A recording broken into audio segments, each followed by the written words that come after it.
살아계신 하나님 말씀은 로마서 14장 7절에서 9절까지 말씀입니다. 로마서 14장 7절에서 9절까지 말씀, 우리 한 목소리로 함께 말씀을 봉독하겠습니다. 로마서 14장 7절에서 9절입니다. 함께 봉독합니다. 우리 중에 누구든지 자기를 위하여 사는 자가 없고 자기를 위하여 죽는 자도 없도다. 우리가 살아도 주를 위하여 살고 죽어도 주를 위하여 죽나니 그러므로 사나 죽으나 우리가 주의 것이로다. 이를 위하여 그리스도께서 죽었다가 다시 살아나셨으니 곧 죽은 자와 산 자의 주가 되려 하심이라. 아멘. 살아계신 하나님 말씀입니다. 어떤 칼럼에서 노인과 어르신의 차이라는 글을 본 적이 있습니다. 노인은 나이만 먹은 사람이고 어르신은 나이 값을 하는 사람이라는 것이죠. 노인은 추억을 먹고 살고 어르신은 꿈을 먹고 산다는 겁니다. 노인은 늙은 사람이고 어르신은 존경받는 사람이다. 그렇게 적어 놓았더라고요. 그러면서 문득 오늘 함께 말씀을 나누려고 하는 또 제목이 떠오르더라고요. 오늘 말씀의 제목이 뭡니까? 성도입니까? 신자입니까? 성도와 신자도 마찬가지라는 것이죠. 성도는 거룩한 무리, 그리스도인입니다. 하나님만을 위해 살도록 특별히 구별하시고 부르신 자들이 성도입니다. 하나님의 아들 예수 그리스도의 생명을 대가로 얻은 고귀한 신분인 것이죠. 그런데 성도가 성도로 살지 못하면 신자가 된다는 겁니다. 하나님을 위해 살지 않고 자신만을 위해 산다거나 하나님의 그 거룩함을 잃어버리면, 그 순간 타락하게 되면 그때부터 그저 믿는 사람, 신자일 뿐이라는 것이죠. 더 나아가 신자의 삶에서도 믿음이 없어지면 그때부터 교인이 되는 겁니다. 교회에 다니는 사람, 그냥 교회에 속해 있는 회원일 뿐이라는 것이죠. 이것은 마치 동아리 모임의 한 사람으로, 아니면 조기 축구의 멤버와 같은 그런 사람인 것뿐이라는 것이죠. 거룩한 성도로 부르심을 받았는데 점점 거룩함이 사라져 간다면, 그냥 교회에 앉아만 있고 교회에 들락거리기만 한다면 신자이기에 우리 주님의 마음이 얼마나 아프실까요? 그런가 하면 오늘날 많은 사람이 교회를 선택함에 있어서 중요한 요소로 생각하는 것이 여러 가지가 있습니다. 어떤 사람은 설교를 가지고 설교가 나에게 잘 맞는가, 그것으로 교회를 선택하죠. 또 어떤 사람은 우리 가정이 체험을 받을 만한 곳인가, 그것 가지고 교회를 선택하기도 한다는 겁니다. 또 어떤 분에게 있어서, 특히 어린 자녀를 두고 있는 가정에 있어서는 교회를 평가하고 선택하는 그 기준이 자녀 교육입니다. 자녀에게 맞는 교회를 찾기 위해서 어떤 분은 교회를 쇼핑하기도 한다는 것이죠. 교회를 이곳저곳 탐방하기도 한다는 겁니다. 심지어는 교회를 자녀 교육 때문에 이곳에서 저곳으로 옮겨 다니거나 쉽게 떠나버리는 그런 경우도 있다는 것이죠. 물론 자녀 교육과 다음 세대의 교육, 교회와 하나님 나라를 위해서 너무나 중요합니다. 그런데 이러한 것이 교회를 선택함의 목적이 되어서는 안 되는 것이죠. 그렇다고 그냥 쉽게 교회를 옮겨서도 안 된다는 겁니다. 진정한 성도는 교회의 부족한 부분을 볼 때 어떻게 하면 그 자리를 채울까? 어떻게 하면 하나님의 교회를 온전하게 세울까? 그거 고민하며 그 자리를 지키는 자가 진정한 성도인 줄 믿습니다. 이런 신자가 아닌 성도가 넘쳐나는 교회가 건강한 교회가 되는 것이죠. 신자라고 하면 늘 그 기준을 볼 때 그 기준이 자기 자신이더라고요. 자기 중심적으로 교회를 생각하는 사람이 신자라는 겁니다. 그러기에 자기의 만족, 또 가족의 그런 기쁨이 있는가, 그것이 교회의 존재의 이유로 여긴다는 겁니다. 그러기에 자기가 행복해야 좋은 교회다라고 생각하는 것이죠. 자기 생각과 맞지 않거나 조금만 불편하면 그냥 원망과 불평하기 일쑤라는 겁니다. 하지만 성도는 다릅니다. 성도는 하나님 영광을 위해 살아가는 자이죠. 그러게 하나님을 위해 산다, 이것 하나만으로도 자신에게 있어서 영광으로 여긴다는 겁니다. 가만히 감히 나 같은 죄인을 하나님께서 불러주셔서 이 자리에 있게 하심이 얼마나 감사한지 모른다는 것이죠. 예배 드릴 수 있다라고 하는 이 사실 하나만으로 감격한다는 겁니다. 연약한 자를 부르셔서 뭐라도 하나님께 드릴 수 있는 그런 존재, 하나님께 뭐든지 드리고 싶다, 그 마음을 소유한 자가 바로 성도인 겁니다. 무엇보다도 자기 행복이 아니라 예수님이 나의 행복입니다. 예수님이 내 인생의 전부입니다. 예수님만으로 살아가는 자가 성도인 줄 믿습니다.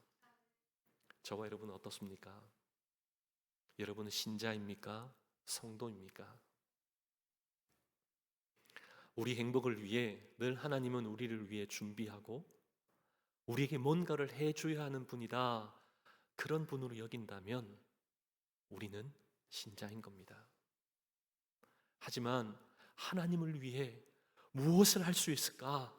만약 내 생명이라도 원하신다면 그것 드리려고 하는 그 순간 우리는 성도로 살아가는 것이죠.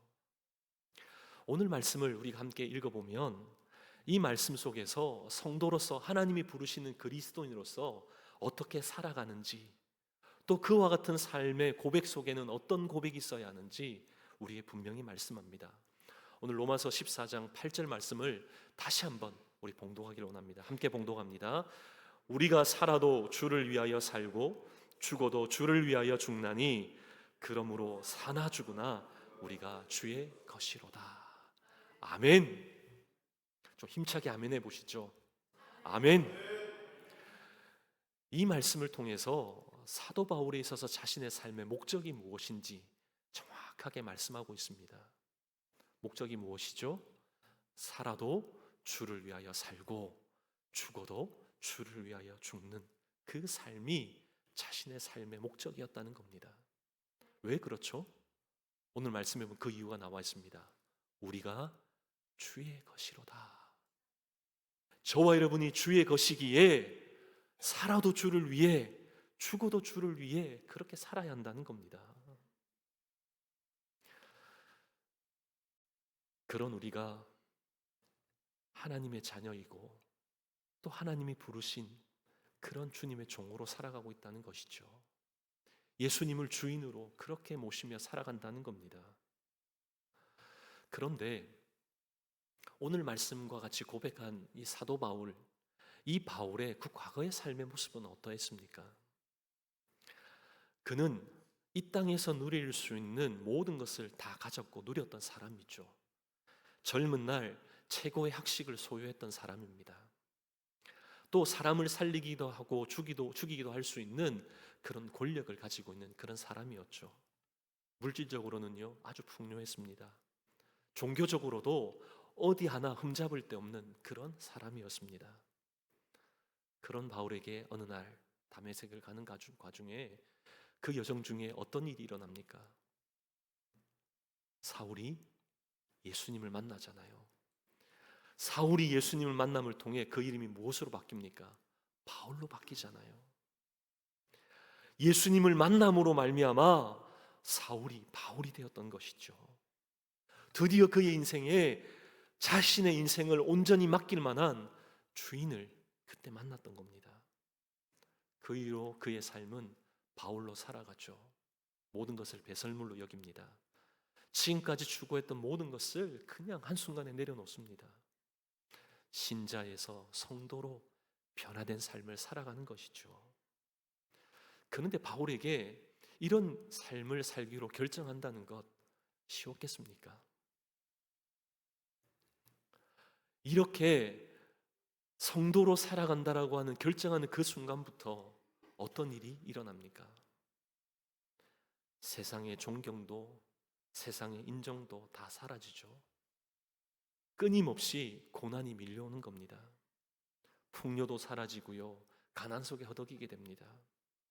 권력이 떠나가고 복음 때문에 매를 맞게 되고 결국은 감옥에까지 잡혀가게 되는 그런 인생이 바울의 삶이었습니다.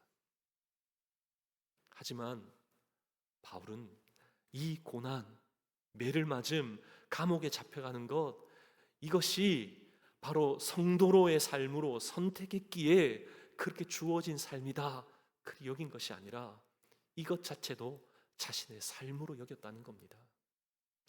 디모데후서 3장 12절 말씀을 한번 보십시오. 무릇 그리스도 예수 안에서 경건하게 살고자 하는 자는 뭘 받는다고요? 박해를 받으리라.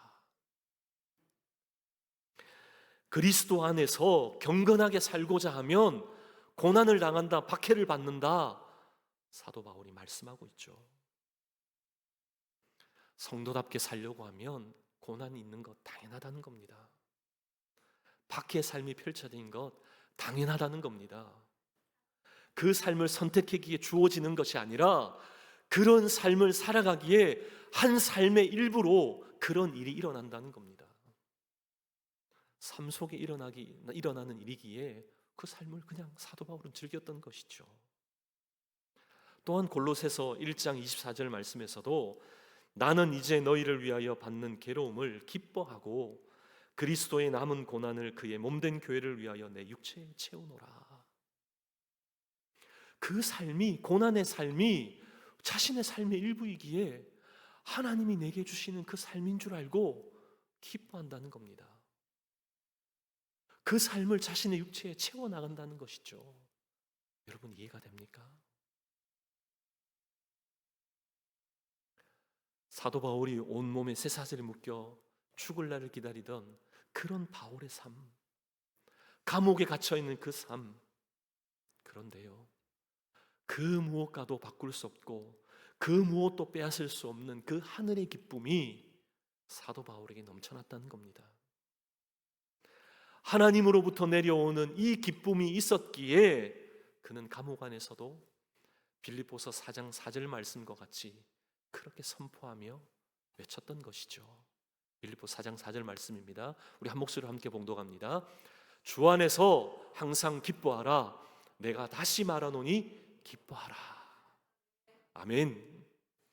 사도 바울이 감옥에서 이 외침, 이 선포를 했던 것이죠.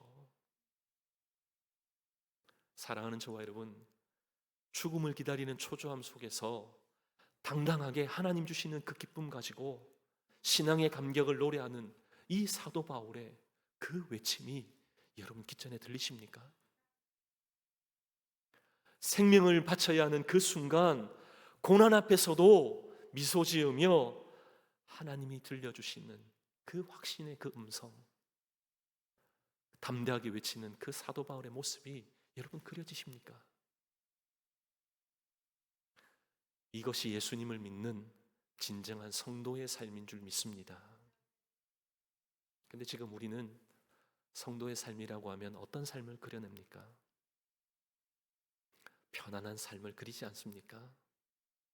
예수 믿으면 만사 형통을 꿈꾸지 않습니까? 그러나 예수님을 믿고 성도가 되는 삶은 예수님을 대장으로 삼고 영적인 전투를 치열하게 싸워내야 하는 그런 싸움 있는 삶이라는 겁니다. 안락한 소파에 앉아서 그렇게 즐기는 그 삶이 아니라는 겁니다. 그런가 하면 우리가 성도로의 삶을 살아내기 위해 우리는 늘 세 가지의 질문을 우리 스스로 던져야 한다는 것이죠. 이 세 가지 질문이 무엇이냐면, 첫째는 우리를 부르신 이가 누구신가? 바로 이겁니다. 우리를 부르신 이가 누구십니까? 우리를 부르신 이가 누구시죠? 우리 주님이시잖아요. 우리 예수 그리스도시잖아요. 그 주님이 우리의 주인 되시고 우리를 지은 창조주 하나님 되시는 줄 믿습니다. 또한 우리를, 죽을 수밖에 없는 우리를 살리시고 구원하신 바로 구원자 되신 예수 그리스도인 줄 믿습니다. 그렇게 예수를 믿고 예수님의 성도가 된다는 것, 우리에게는 영광이고 특권인 것이죠. 그러기에 정말 예수님을 믿는다면 주님을 기꺼이 따라가는 자가 되어야 하는 겁니다. 둘째는 우리가 누군가라는 것이죠. 우리는 창조로부터 지음받은 존재일 뿐만 아니라 그분께 부름받은 종이라는 겁니다. 우리 주님이 우리의 주인 되시고 우리는 종이라는 것이죠. 그러기에 종의 삶은 자기가 있는 삶이 아니잖아요. 종의 모든 관심은 주인에게 가 있어야 하는 것이 당연한 겁니다. 주인이 원하고 주인이 기뻐하면 그것만으로도 종에게는 보람이 되는 것이죠. 주인이 없는 다른 기쁨을 추구한다. 그것은 이미 종된 자격을 상실한 것입니다. 그러기에 종인 우리는 다 주인 되신 주님만을 바라보고 주인이 가는 길이라면 기꺼이 따라 나설 수 있는 그런 저와 여러분 되기를 소망합니다. 마지막으로 우리의 관심과 목적이 무엇인가? 이것인 것이죠. 만약 우리가 편안하게 누리면서 우리의 꿈을 성취해가는 그런 이 땅의 삶을 원한다면 우리의 선택은 그냥 신자를 선택하면 됩니다. 신자로서 적당히 살다가 가끔 의미 있는 일 한 번씩 하면서 자신의 그런 양심을 달래면 되는 것이죠. 하지만 이렇게 살기를 선택하는 그 순간 그 자리에서 나오는 것이 결코 쉽지 않다는 겁니다. 신자의 자리에서 성도로 옮겨지는 게 그처럼 쉽지 않다는 겁니다. 그러나 그런 신자의 삶 속에 파묻혀 있다가도 예수를 만나게 되는 그 순간 성도의 삶을 살아내기는 줄 믿습니다. 누가 성도의 삶을 살아가는 겁니까? 예수를 만난 사람이 살아가는 거잖아요. 예수님을 인격적으로 만나야 이 성도의 삶이 펼쳐지는 겁니다. 그때부터 주님이 나를 부르신 것이 얼마나 영광인지, 영광된 부르심인 줄 알게 되는 것이죠. 그러기에 가만히 있지 못하는 겁니다. 우리 앞서 살아왔던 수많은 신앙의 그런 선배들, 어떤 삶을 살아왔습니까? 어떤 삶을 살아냈죠? 하나님이 부르신 그 거룩한 부르심 앞에서 자신의 삶도 기꺼이 바쳤잖아요. 그 바쳤던 그 헌신, 그 피 흘림, 그 순교로 말미암아 이 미국 땅이 온전하게 세워졌습니다. 우리 조국 대한민국도 그렇게 세워졌잖아요. 특히 우리 조국 대한민국이 어떻게 세워졌습니까? 수많은 선교사들, 특히 20대의 그런 젊은 선교사들이 이름도 생소한 그 나라에 와서 자신의 삶을 헌신함으로 말미암아 피 흘림 때문에 지금과 같은 이런 복음의 놀라운 역사를 경험하고 있잖아요. 서울 합정동에 가면 양화진 외국인 선교사 묘원이 있습니다. 한국을 사랑하고 한국에 묻히기를 원했던 500명이 넘는 그런 선교사들과 그의 가족들이 묻혀 있습니다. 그 중에서 주님을 사랑했기에 조선을 사랑했던 24살의 꽃다운 우리 여선교사님, 하나님 품에 안긴 루비 캔드릭 여선교사님이 있습니다. 그 선교사님의 묘비에 보면 비문에 이렇게 적혀 있습니다. 내게 만약 수천 개의 목숨이 있다 해도 그 모두를 한국 사람들을 위해 바치겠노라. 어떤 부르심이 있기에, 어떤 부르심이었기에 이런 고백을 할 수 있겠습니까? 수천 개의 목숨이 주어진다 해도 그 모두를 한국 사람을 위해 드리겠다, 바치겠다. 그뿐만이 아닙니다. 대학 총장의 아들로 약속된, 보장된 그런 삶이 있었던 24살에 한국으로 선교사로 나온 호모 헐버트 선교사, 거기에 묻혀 있습니다. 거기에도 이런 비문에 이런 글이 남겨 있습니다. 나는 웨스트민스터 사원으로 묻히기보다 한국 땅에 묻히기를 원하노라. 얼마나 이 땅에 대한, 조국 대한민국에 대한, 조선 땅에 대한 그 부르심이 확실했다면 자기의 고향이 아닌 부르심의 땅에 묻히기를 원했을까요? 그뿐만이 아니라 여러분 양화진에 가시면 쭉 둘러보시는 가운데 한쪽 구석에는 작은 묘비가 촘촘히 늘어서 있는 것을 보게 됩니다. 1885년 그 이후에 조선을 섬기다가 그곳에서 죽게 된 선교사들의 자녀들이 묻혀 있는 곳입니다. 열악한 환경 때문에 풍토병으로 이질로 그렇게 죽임을 당한, 그렇게 죽게 된 그런 선교사의 자녀들이 묻혀 있다는 것이죠.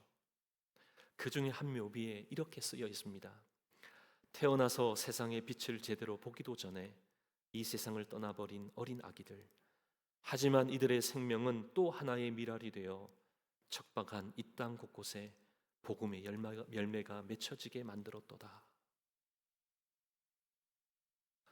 이 어린 자들이 무엇을 알았겠습니까? 풍토병으로 죽어갔지만 그러나 그들이 미랄이 되어 조국 대한민국 가운데 복음의 확장이, 복음의 확산이 일어난 줄 믿습니다.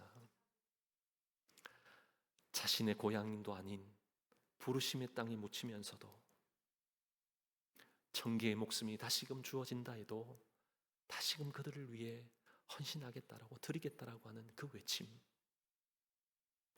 그 선교사님들의 순교로 말미암아 조국의 교회들이, 성도들이 일어난 줄 믿습니다. 그러게 오늘날 저와 여러분이 있잖아요. 그런데도 그저 이 세상에서 잘 사는 것만이 우리의 삶의 목적인가요? 그냥 성공하기만 하면 적당히 믿는 것도 괜찮고 그냥 신앙을 저버려도 잠시 제껴두어도 괜찮다라고 그렇게 여기십니까?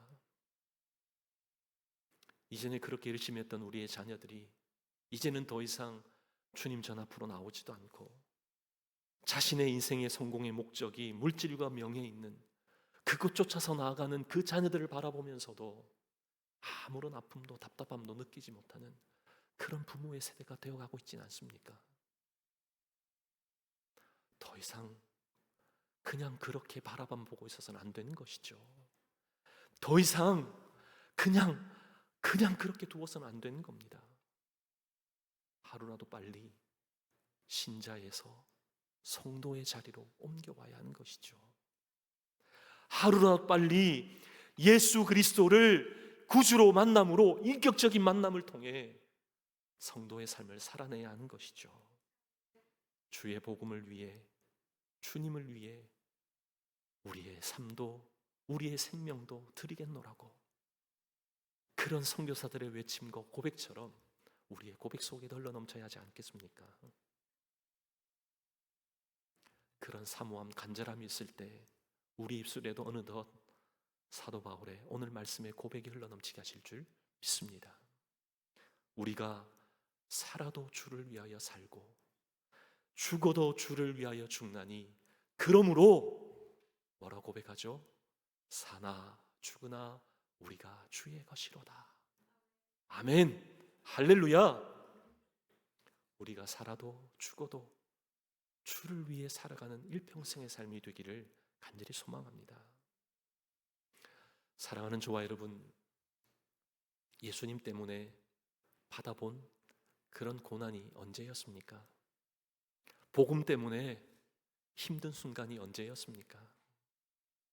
한번 진지하게 한번 생각해 보십시오. 안타깝게도 오늘날은 예수님 따라가면서도 고난이 없는 그 평탄한 삶에 대해 축복이라고 착각한다는 겁니다. 예수님을 제대로 믿으면 배척당하는 것, 고난당하는 것, 그것이 당연한데 마치 뭔가 고상하게 세련되게 믿으면 잘 믿는 것처럼 그렇게 포장하는 그런 세대가 되었다는 겁니다. 예수를 믿고도 세상에서 나름대로 잘 사는, 적당하게 조율하고 조화를 이루는 삶이 제대로 된 신앙생활이다, 그렇게 정의를 내리는 그런 사회가 되었다니까요. 여러분 잘 아셔야 합니다. 적당하게 사는 삶은 신자의 삶입니다. 성도의 삶은 오직 주를 위해, 오직 복음을 위해 살아가는 자인 줄 믿습니다. 예수님은 우리를 위해 자신의 하나밖에 없는 생명을 주셨잖아요. 예수님은 나를 위해 십자가에 못 박혀 죽으셨습니다. 나를 위해 죽으신 그 예수님의 사랑과 그 희생이 우리에게는 아무 쓸모없는 것으로 그렇게 여겨지고 있지는 않습니까?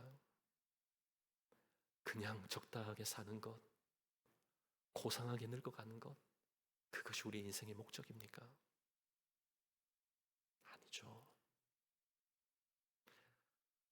손이 거칠어지고 우리 얼굴이 태양빛에 걸린다 할지라도 한 번 주어진 인생을 예수 그리스도를 위해 1%라도 남김없이 다 주님을 위해 쏟고 난 이후 주님 앞에 서는 그 순간이 우리에게는 가장 아름다운 인생이 아닐까요?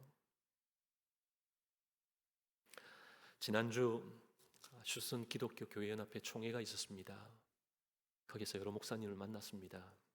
근데 그 중에 어떤 목사님과 대화를 나누면서 참 제가 도전을 받았습니다.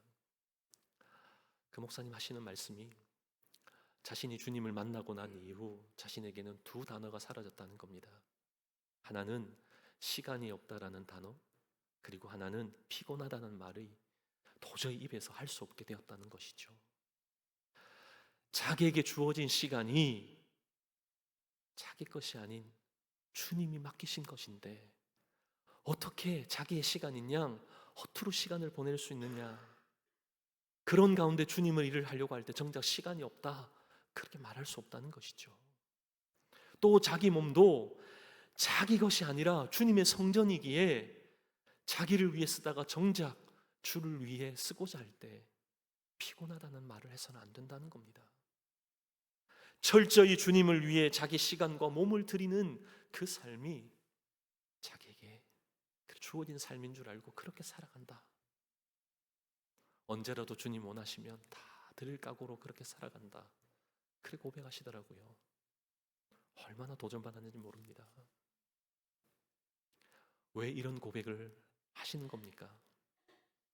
왜 이런 다짐의 삶을 목회자들에게 함께 나누는 걸까요? 우리는 주님의 것이기 때문입니다. 우리가 우리의 인생의 주인이 아니라 예수 그리스도가 우리 인생의 주인이시기 때문이죠. 우리는 종입니다. 종은 주인을 위해 살다가 주인이 부르시면 가면 되는 겁니다. 벌써 2024년도 12월이죠. 참 시간이 빠릅니다. 바람처럼 지나가는 이 세월이지만 그러나 허송세월이 되어서는 안 되는 것입니다. 아직도 우리 가운데 신자로 계신 분이 계십니까? 이 한 해가 지나가기 전 정말 여러분을 사랑하는 목회자로서, 목사로서 정중하게 부탁드립니다. 더 이상 그냥 교회의 마당만을 밟는 신자가 아니라 예수 그리스도를 자기의 하나님으로, 자기의 구원자로, 예수님을 인격자로 만나는 성도 되시기를 바랍니다. 그 성도로 살아감에 있어서 편안함, 그거 포기하는 거 두려워하지 마십시오. 세상의 편안함을 내려놓을 때 하늘의 평안이 우리에게 주어지는 줄 믿습니다. 지금까지 추구하고 얻으려고 했던 그런 세상의 인정들, 그거 내려놓는다라고 아쉬워하지 마십시오. 우리 주님이 나를 아시고 우리를 인정해 주시는 그것 하나만으로도 충분한 가치 있는 인생인 줄 믿습니다. 땅에서 뿌리 뽑힌다는 것, 그것 대해서 걱정하지 마십시오. 더 이상 우리를 영원히 흔들지 못하는 하늘의 그런 뿌리가 천국에 우리의 뿌리가 내려지는 줄 믿습니다. 그러게 우리는 우리 하나님 들려주시는 확신의 금성으로 살아가는 거잖아요. 언젠가 이 땅에서 모든 사람이 다 떠나야 할 겁니다.